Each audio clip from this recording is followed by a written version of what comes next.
Welcome back to the Realty and Realty. Welcome. Thanks for joining us. We're not doing Reddit stories today. We are gonna just listen to some of Nicole has a great experience being an agent that she wanted to share. So we're gonna let her share that and see where it goes. Yeah. So sometime last year, I was working with these clients. We'd been looking at a lot of houses. I showed them this cute little ranch. I'd been on the market for a little while. Was nothing crazy.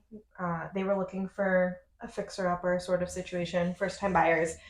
So we looked at this house, raised ranch, cute, not raised ranch. It was just a ranch. They liked it. So after our showing, I had gone on and I was, doing a little more research about it. Again, needed some work. There was 2 bedrooms. We had walked through. On top of the flooring was pulled out and there was just plywood nailed down. Mm-hmm. Again, they're looking for a fixer upper, so nothing crazy, just some Right. flooring. I did the research after and I googled the address. I never do this.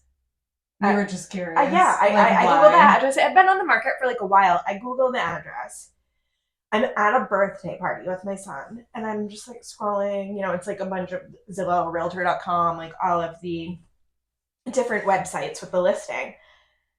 And then I get a little farther down, and it's man pleads guilty to double homicide. And I'm like, it's a coincidence. So the house was in Windsor. So my first thought is this is a news article from England.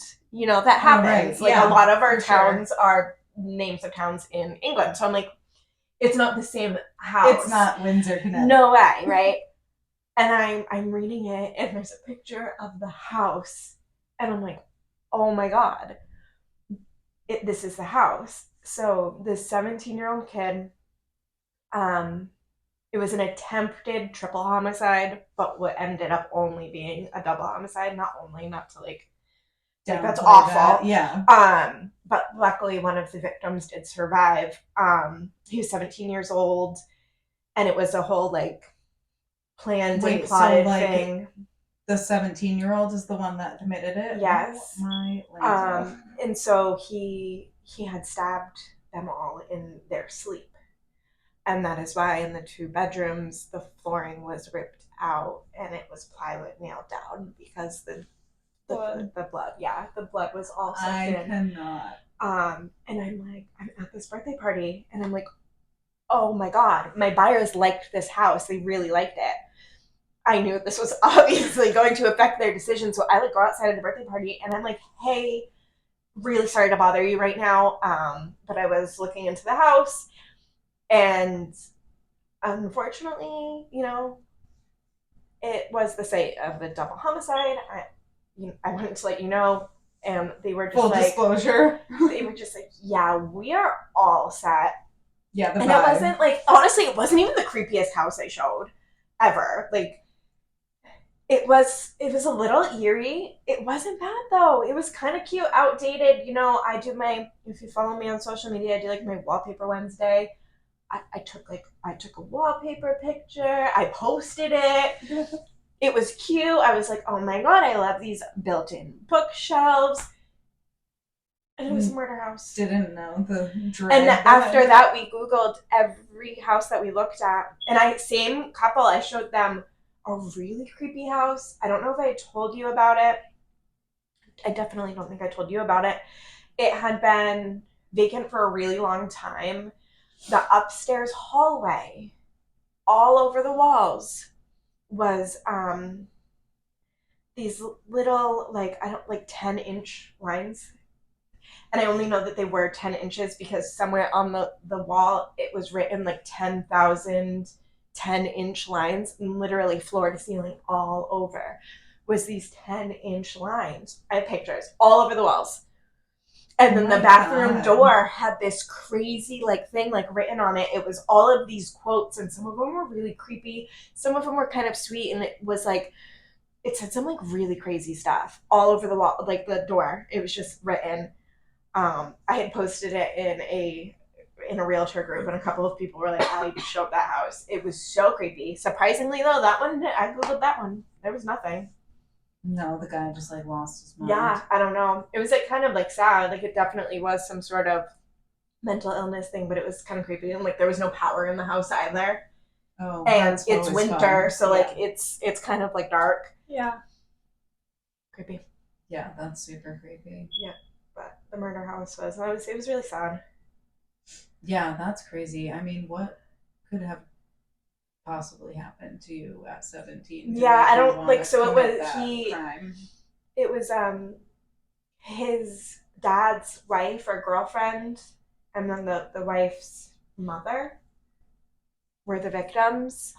And like he had his girlfriend, I want to say, or his friend was like involved. Like they planned it together. It was like kind of an elaborate thing. There was multiple people involved in the actual murder. So who survived? Who was the The survivor? father. Oh, That's awful. yeah. I could not even imagine. Nope. And they, of course, they didn't want the house. I think it might have. I don't know if it sold. I looked it up. I don't believe it's still on the market. But it had been on the market for a while. At the time that was because everybody knew. Well, everybody around. Yeah, I never would have known if I didn't Google it. And like I said, like before that, I never really Googled addresses. Yeah. Not like that, you know. I know my websites for the various resources I need, but now I know. That's Creepy. wild. Yeah. Sorry guys, I can't think of any crazy stories. I mean, obviously like house sit, and I had a boss that she is like famous in the equestrian world, and she owned the old Ashford Inn in Ashford, and I like stayed at her house. She was like in the process of moving to Georgia when I worked for her, and her house it's like the old Ashford Inn, so like it's old as can be. It's like over 300 years old. Like supposedly George Washington stayed there when it was the inn, and like they've found like artifacts, like they let people like metal detect, and they've found like, you know, artifacts from that time frame and whatever. And there was a room in the attic where they used to keep like the help, and like it was just this white, it was like you walk up into the attic, like there's a full staircase up into the attic, and when you get up there it was all just like rafters, like it wasn't insulated, like it like had the insulation it needed, but it wasn't like, you know, walls or anything. And then there was in the middle of the attic, like it was a big attic, it's a big house, and in the middle there was just like a box, like white walls making a box, and that's where they used to keep their help, was just inside the box. They didn't even get the full attic. Oh my god. And inside the box there was like carvings on the walls and like writing from like them being like in there. Oh, that's so sad. I know. But that's really like all I have. And that place was for sure haunted. I would be like in the barn doing night check, and I would swear that I would hear like footsteps in like the tack room. Like the tack room was like a plywood floor, and you could hear like footsteps clean as day. And then like it would sound like there was like horses like in the aisleway. Like I'd be in a stall and I'd like poke my head out and there'd be nothing there. I'd be like, oh, okay. Ghost stories. Yeah. But not really the same. It's so scary. I have next time I have a little story that a wrong number text message. See y'all next time. Like and subscribe. Bye.